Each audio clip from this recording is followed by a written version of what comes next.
debate, sociedad y actualidad. Esto es Contracolumna.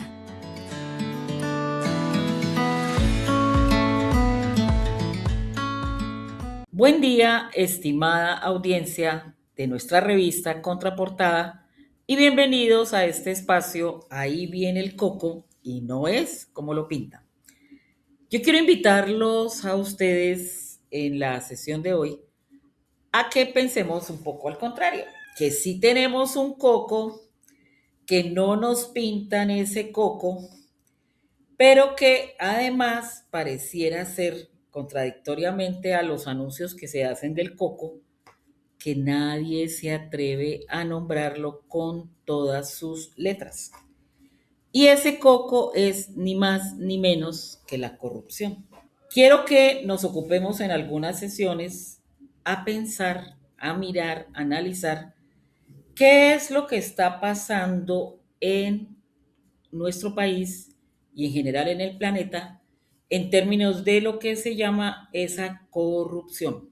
Si uno va a tomar el sentido literal, etimológico, si quieren, de la corrupción es lo que se daña, lo que es incorruptible, es lo que aparentemente estaba predispuesto para no dañarse o por lo menos permanecer en un tiempo mucho más largo, no corromperse.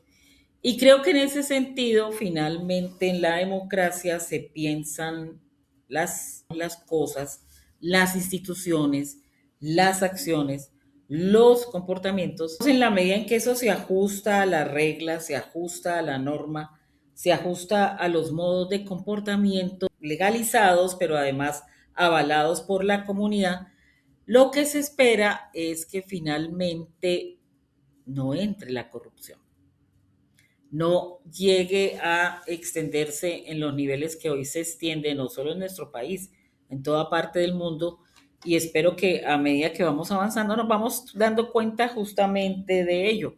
Además de otra cosa, y es que la corrupción no es un resultado.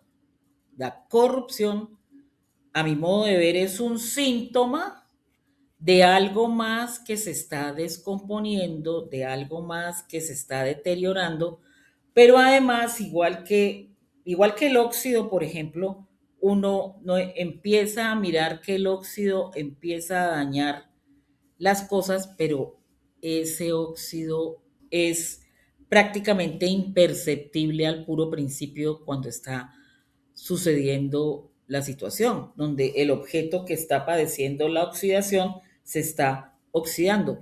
De repente, un día cualquiera uno va a mirar y descubre que ese objeto que parecía incorruptible, ese objeto que no se iba a dañar, se ha deteriorado y que el deterioro fue casi que de manera imperceptible, fue un deterioro de alguna manera lento.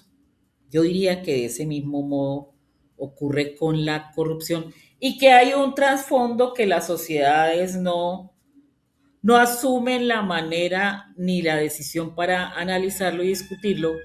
Y es que debe haber una, no sé si se pueda decir diferencia, pero sí hay una relación entre la ética privada, la ética particular y la ética pública.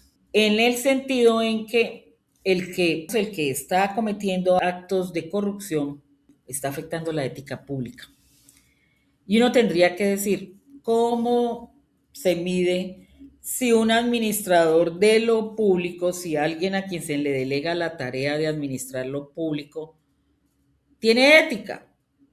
Y cuando uno va a mirar la ética, pues cada cual sí tiene una escala de valores con la cual se mueve, desde la cual se mueve unos valores y unos principios que eso determinarían su ética en la medida en que debe exhibir cierta coherencia entre lo que dice que aplica como principio, como valor y lo que hace.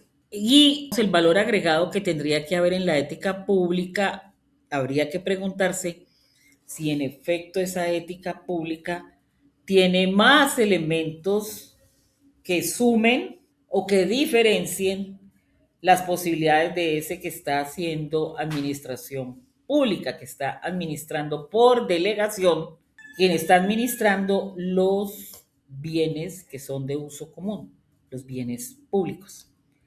¿Qué hay en ese salto que da el individuo para transgredir sus principios éticos personales, individuales? Porque yo puedo ser honrada, yo puedo decir la verdad, yo puedo en efecto ser coherente y consistente en lo que pienso, en lo que digo y afortunadamente en lo que hago dentro de los principios acordados en la comunidad. No miento, no robo, no soy codiciosa, respeto la palabra, tengo elementos y posibilidades para el reconocimiento del diferente y mantenerme en la raya de no violentar los derechos de nadie y tampoco dejar que pasen por encima de los míos.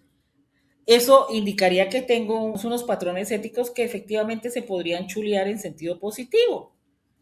¿Qué tendría que pasar para que una persona que llega en esas condiciones finalmente haga ese salto al vacío y se olvide de la ética pública?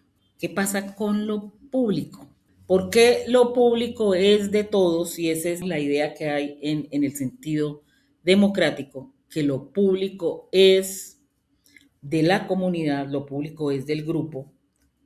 ¿Por qué unos piensan, y generalmente lo hacen desde su condición de privados, piensan que, y actúan en consecuencia con eso que piensan, que es posible pasar por encima de esos bienes que son públicos y apropiarme de una parte de esos bienes que son de todos? ¿Cómo pisoteamos, cómo quitamos, cómo robamos, cómo invisibilizamos bienes que son de todos y cómo yo desde mi lugar de servidor público puedo pasar por encima de esos bienes? Ahora, no lo hace solamente el servidor público, también lo hacen quienes están interesados en, desde lo privado, sacar ventaja, apropiarse, a hacer ineficiente lo público que es de todos, pero además como que el principio que hay atrás y la permisividad que hay atrás,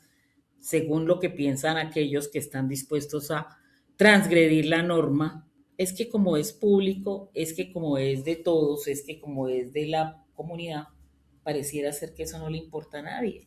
Pareciera ser que en la medida en que no le importe a nadie, con ello se puede hacer lo que se quiera. Y en ese sentido, además, habría que pensar si podemos calificar la corrupción, la existencia de la corrupción, solo referida al manejo del dinero y de los bienes económicos de la comunidad. Yo creo que la corrupción no se puede medir solamente en función del dinero robado, del dinero desaparecido, de la coima, porque además es que detrás de esto lo que se suele escuchar en la calle es que la gente dice, sí, es que parece ser que el alcalde está robando y que tiene ahí un equipo de gente que está robando y pensando en beneficio personal y no en beneficio de la comunidad, pero está haciendo cosas. Lo importante es que haga. Ay, no importa si roba. Lo importante es que haga. No, señor. Lo importante es que haga. Lo importante es que rinda cuentas de lo que hace, pero lo importante es que lo que se recolecta, que se convierte en dinero público, pues tiene que cumplir la función para la cual está destinado, no para ir a engrosar los bolsillos del corrupto. Entonces, nosotros empezamos a escuchar y hay casos emblemáticos en que hay instituciones en nuestro país, es decir, hay elementos conformantes del Estado que casi que por tradición en las últimas décadas se han convertido en la despensa de los corruptos. ¿Cómo hacemos para entrar, sacar el dinero, que no se den cuenta que lo hemos sacado, que nos hemos apropiado de él?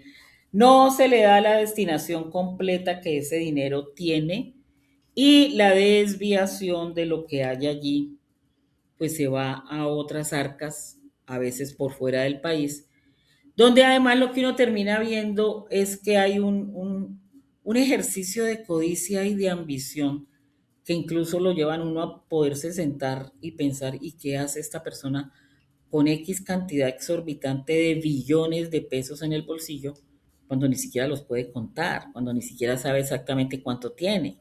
Pero además es que empieza a ejercer formas de presión para que eso salga, para que ese dinero le sea asignado. En ese sentido, creo que ahí hay una laxitud en las instituciones en la medida en que hay unas formas validadas de entrar y saquear que hacen imperceptible el saqueo, en primer lugar. Ahora, les decía, no solamente se pierde dinero, también con la corrupción se pierde eficacia administrativa, justamente porque los recursos no están para dar respuesta a las soluciones que desde la administración pública debe darse. Y además lo que se pierde es capacidad de respuesta del Estado. En la medida en que se pierde esa capacidad de respuesta del Estado, se hace una inversión. ¿Por qué? Porque empiezan a decir que el Estado es inoperante, que el Estado no funciona, que el Estado abandona y que se monta un cierto privilegio desde el convencimiento de que hacen mejor manejo de los recursos quienes están desempeñando desde lo privado.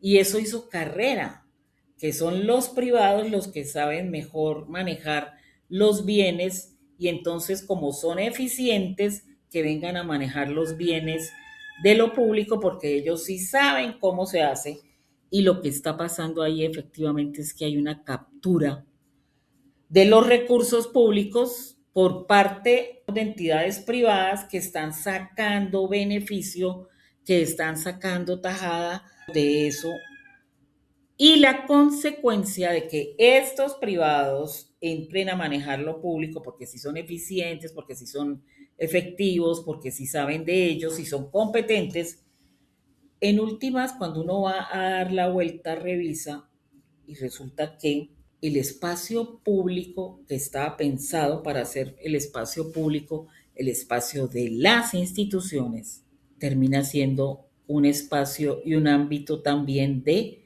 exclusión.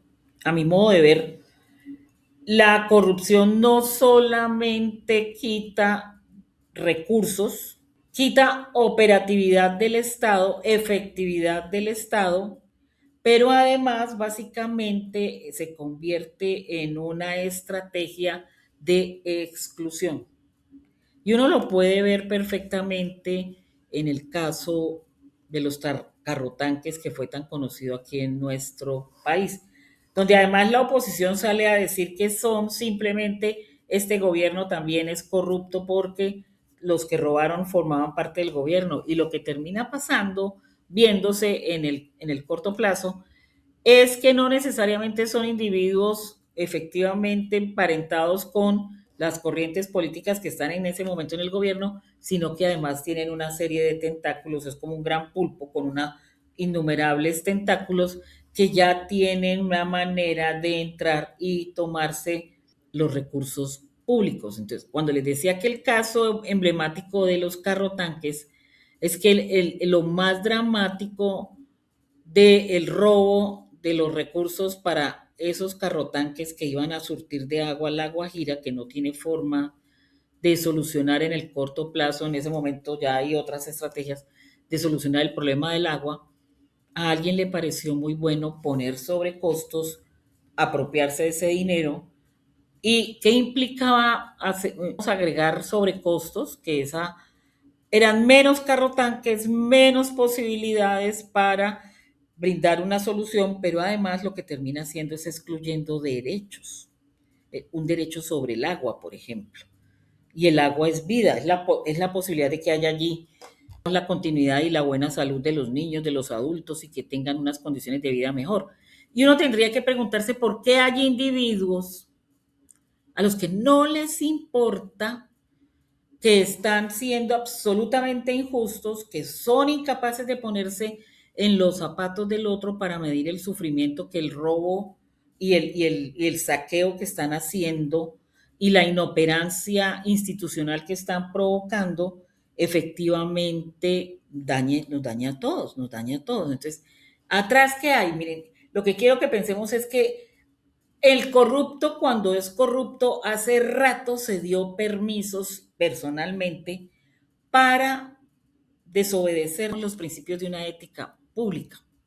El corrupto no necesariamente, además con una situación particular, y es que muchísimas veces se descubre, no es el monto del robo, no es el monto en términos de recursos, es la incompatibilidad, la incompetencia moral que le impide pensar que está haciendo un daño que tiene mucho más efectos que el miedo a que si me descubren voy a dar a la cárcel. Eso no importa además porque la vuelta está completa, porque cómo lo solucionamos en otro ámbito de corrupción y es la corrupción que hay en el aparato judicial. Entonces pareciera ser que va sobre seguro, pero hay una incapacidad para medir que efectivamente está obrando mal. En ese sentido, quiero que reflexionemos en algunas de las propuestas que siguen de nuestro espacio para que logremos diferenciar que no solamente es el coco que está allí, es el coco que está carcomiendo, es el coco que nos está negando posibilidades a todos, pero además es el coco del que no hablan, del que no se habla y que además cuando sale a la luz lo que termina pasando es que los pregoneros del coco van a hacer todo lo posible por volverlo a ocultar, por justificarlo, por mirar la manera en que desvían la toma de conciencia de la ciudadanía frente a ese personaje que está apropiándose de lo ajeno. Asunto que además se convierte en muy importante. ¿Por qué? Porque lo único que no puede pasar durante el proceso electoral, en el ejercicio democrático del voto, es que nosotros elijamos corruptos. Abrirle la puerta al que de entrada se sabe que es corrupto, no se vale. No se vale porque nos daña a todos. Quiero entonces que en ese sentido nos vamos pensando que a veces no le dicen a uno que viene el coco, a veces ese coco que ya habita allí no es como lo pintan. ¿Y por qué no es como lo pintan? Porque no se atreven a develar todo lo que hay allí detrás. Pero además que el coco está. Ese sí es un coco real que efectivamente cercena posibilidades, niega derechos y nos daña a todos, de paso que acaba con las instituciones y daña la democracia.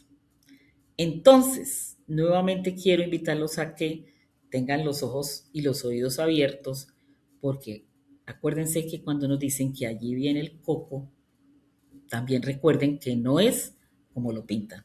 Muchísimas gracias. Nos encontramos en una próxima oportunidad. Debate, sociedad y actualidad. Esto es Contracolumna.